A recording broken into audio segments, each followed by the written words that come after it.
Je me présente, David Barrera. Tu peux passer à la prochaine diapo. Passer. Donc voilà, j'ai fait du rugby quasiment toute ma vie. J'ai fait une carrière professionnelle pendant 15 ans. J'ai un petit peu gambadé partout en France. Je suis arrivé à Mont-de-Marsan dans le sud-ouest. Tant de vous dire que ma première cuite, c'était à l'Armagnac. Donc vous allez pouvoir comprendre que mon intégration était vite faite. Bref, après, j'ai mon parcours, voilà, je suis là, je pense que pour vous amener un petit peu une plus-value en tant que joueur international. En plus, je me sens super identifié par rapport à plein de choses qui se sont dites. Bon, nous, l'Espagne, on peut dire qu'on a été sur un niveau peut-être supérieur à celui de la Suisse, mais sur plein de choses que j'entends, on est vraiment super prêt. Moi, j'ai eu la chance de porter les maillots en match officiel, parce que c'est aussi un match officiel 39 fois avec l'Espagne. Voilà. En même temps, j'ai toujours veillé à avoir une formation en continu. Donc, je reviens un petit peu sur ce qui a été évoqué ce matin. J'ai fait un 2 rugby, j'ai fait un BP GEPS en préparation physique et un 2 haltérophilie. Et j'ai tout englobé par une VAE ici sur l'université de Claude Bernard. Donc, voilà, j'ai toujours eu la confrontation avec le monde professionnel en tant que joueur, de dire, OK, t'es pro, tu peux pas aller, par exemple à l'époque c'était à Pau, faire tes diplômes de staff parce que on a besoin de toi sur le terrain, donc on va plutôt t'encourager à faire des formations validantes et petit à petit, je me suis fait un petit bagage. Donc, du coup, on peut passer à la prochaine étape. Donc aujourd'hui, moi, je voulais plutôt, comme je vous ai dit, parler un petit peu de l'approche du mindset du joueur international, en plus du tiers 2. Donc, c'est-à-dire avec toutes les contraintes qui vont avec. Parce que bon, on peut me dire ce qu'on veut, mais un joueur d'équipe de France ou d'une grande nation dit je pars en équipe nationale et tout le monde l'applaudit, c'est génial, le club il va en profiter, ça va être quelque chose de super et c'est la vérité. On en profite vraiment de jouer en équipe nationale, moi les premiers. Mais vraiment, il y a un double jeu. Donc, en fait, vraiment, c'est quelque chose que j'ai mis du temps à comprendre, mais que j'aurais aimé le savoir un peu plus tôt. Et bien évidemment, on apprend avec la vie. Donc, en fait, pour avoir une carrière internationale qui est réussie, c'est-à-dire qu'il faut avoir un double jeu entre le club et l'équipe nationale. C'est-à-dire qu'on va toujours avoir besoin de. On a déjà parlé en plus à niveau du PPID. Donc, vraiment placer des objectifs hyper clairs, hyper précis en fonction de ce qu'on va faire, en sachant qu'à tout moment, les objectifs avec les clubs, ils peuvent différer. Mais si on veut avoir une carrière internationale, il faut qu'on aille ça en tête parce que des fois, forcément, les clubs, ils vont pas vous lâcher. C'est sûr et certain. En plus, quand on commence sous des équipes qui sont plutôt en développement, c'est bien beau de dire, OK, tu vas aller jouer à Madrid contre la Roumanie, tu peux gagner, tu veux perdre. Tu peux jouer devant 20 000 comme devant 100 personnes. Tu vas rentrer, tu vas être fatigué, tu risques de te blesser. Je veux que tu sois performant ici. Donc, en fait, on a plutôt des contraintes que des avantages. Même si je pourrais dire le contraire aussi, parce que c'est quelque chose qui enrichit énormément. Donc, en fait, vraiment, il va falloir être super clair à un niveau de début de saison avec les clubs de ce qu'on veut faire. C'est-à-dire, moi, j'ai toujours dit au club, écoutez, je suis international, dans ce moment de ma carrière, si les clubs m'appellent, j'y vais. C'est comme ça. Donc, certes, ça va certainement pas aider pour trouver des contrats, ou en tout cas pour trouver des longs contrats, parce que forcément, on n'est pas rentable en tant que joueur international. On a parlé là tout à l'heure sur le café. Voilà, parce que les clubs, ils n'en veulent pas, surtout sur des clubs qui ont des budgets un peu plus réduits. Si déjà, je vous dis, un club donc en équipe nationale, c'est 3 matchs en novembre, souvent des tournois en juin, où on part peut-être un mois et demi, où on risque de se blesser. Après, on a les 6 nations, donc B ou BIS, comme ça a été évoqué. C'est des matchs avec des longs déplacements, sous la boue, contre des équipes que ça tape. Je ne sais pas si vous avez vu des matchs, peut-être pas de la Géorgie comme moi, mais la Géorgie, c'est pas ce qu'on a vu ces week-ends. C'est-à-dire que ça tape sévère. Roumain, c'est un peu la même histoire. Donc, bref, pour vous dire que les clubs, ils sont pas très pour qu'on y aille. Donc après, voilà, il faut leur parler clair et que ce soit vraiment quelque chose qui plutôt bénéficie les clubs et ici qu'ils se rendent compte que ça bénéficie aussi les joueurs. Moi, quand je jouais en club, il y a plein de fois où le niveau de performance de ce qui se faisait en international, c'était bien supérieur à ce que je jouais, par exemple, en national ou en national 2. Mais voilà, on a joué des matchs à très haut niveau, surtout quand on a frôlé la qualification 2 fois. Ça, je ne l'ai pas dit. Donc après, vraiment, en tant que joueur international, il faut vraiment se placer l'objectif. Il faut performer tout le temps. Et il faut performer en club, il faut performer quand on est en international. Et surtout, il faut mettre l'accent sur les charges de travail. les vacances, c'est vraiment des vacances. C'est-à-dire que vacances, c'est vacances, c'est-à-dire on fait rien d'autre. Sinon, on explose. En fait, moi, j'ai fait des saisons où j'ai eu peut-être un week-end de libre. Et même pas parce que je suis parti jouer en Nouvelle-Zélande. Donc, en fait, j'ai eu peut-être 6 mois où j'ai eu un week-end de libre. Donc, en fait, ça se fait. On a 20 ans, ça se fait, mais c'est dur. Et il faut le prendre en compte.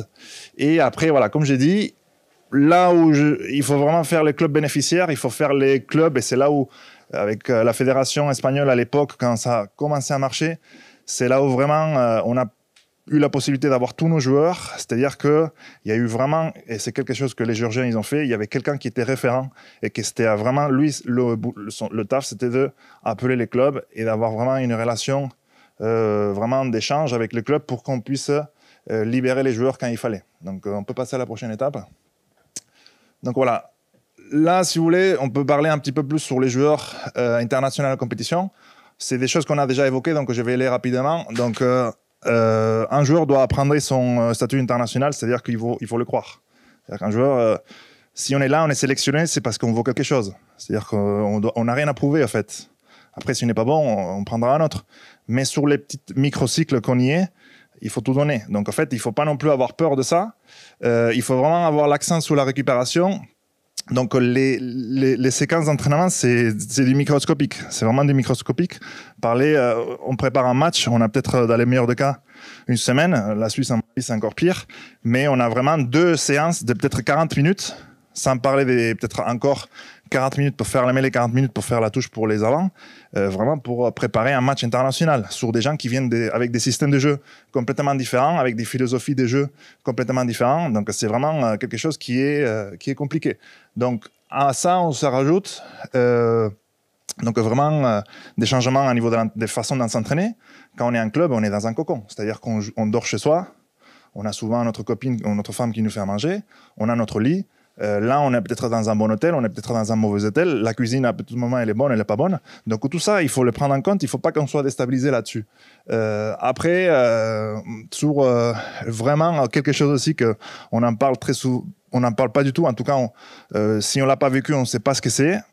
On parle beaucoup avec ma génération. Nous avons été des joueurs espagnols ou avec des origines espagnoles qui jouions tous en France. À l'époque où on s'est qualifié sur la première, bon, on s'est qualifié après disqualifié. Je pense qu'il y en avait 2 joueurs sur l'équipe titulaire, l'équipe type, qui jouaient en Espagne. Et c'était des Néo-Zélandais, je pense.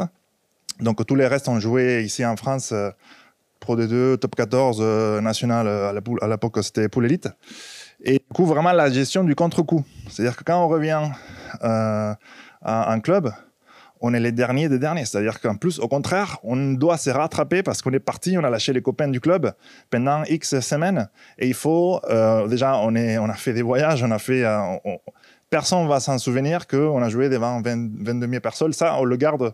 Et c'est ça qu'en fait renforce le groupe. On en parlera tout à l'heure. Sous le groupe, l'équipe nationale, c'est ça aussi qui vaut la peine d'y aller faire ce genre de choses. Mais c'est vrai que c'est un contre-coup. Et je peux avoir des amis, des collègues qui vivaient ça très mal. C'est-à-dire qu'ils tombaient limite en dépression quand ils rentraient en France. On peut passer à la prochaine slide. Donc après, la grande question, et on en parlait tout à l'heure aussi, c'est comment rivaliser. Donc pour moi, il faut vraiment, pour rivaliser et pour pouvoir concurrencer sur ces niveaux, il faut vraiment mettre l'accent sur la fraîcheur physique et mentale. Donc limite, moins c'est plus au niveau des entraînements. On ne pourra pas tout, et on a pareil évoqué ce matin, on ne pourra pas tout faire en 2 semaines sur 2 séances de 40 minutes. C'est tout simplement impossible. Il faut avoir une identité de jeu hyper claire. Là, on voit sur cette Coupe du Monde, les équipes du tiers 2 qui arrivent à faire quelque chose, c'est des équipes qui ont une volonté vraiment super claire. En plus, on l'a vu par exemple sur le match que moi, en tant que tiers 2, je m'inspire, c'est Géorgie et Portugal. On attendait tous ce match. On a vu que la Géorgie, en première mi-temps, ils ont vraiment atomisé les Portugais en faisant quelque chose de nouveau. Mais en deuxième mi-temps, dès que les Géorgiens ils sont revenus sur ce qu'ils ont toujours fait, c'est les Portugais, vu qu'ils avaient l'habitude de jouer contre la Géorgie, ils ont pris la main et ils ont failli gagner les matchs. Bon, au final, ça fait match nul, tout le monde est content. Mais comme quoi, je pense que vraiment, les Portugais, on voit qu'ils ont vraiment une philosophie de jeu qu'ils ont créée en identité. Et il faut l'admirer. Et je pense que c'est quelque chose qu'il faut encourager. Après la discipline, on sera toujours arbitré comme une petite nation. Ça, on l'a vu aussi pendant cette Coupe du Monde, les arbitres, c'est humain. On aura toujours une vision d'un petit qui joue contre un grand. Les grands, il sera toujours grand. C'est mental, c'est humain, c'est comme ça. Après, voilà, une vie du groupe saine. Et après, vraiment, quelque chose que nous, ça nous aidait beaucoup, c'est la gestion des déplacements et la visualisation mentale des différentes situations. C'est-à-dire qu'on avait des interventions de l'armée, en plus, qui nous faisaient des speeches sur des choses qui font les forces spéciales. C'est toujours se mettre dans la situation de tout ce qui peut arriver, la pire situation possible. Une fois qu'on se prépare mentalement à la pire situation possible, le mieux peut arriver. Donc en fait, c'est un peu visualiser toutes les choses qui peuvent arriver et en fonction de ça, penser le pire des pires et comme ça, mentalement, on sera prêt.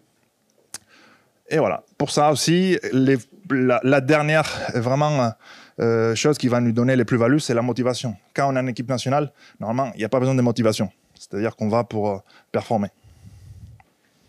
Merci.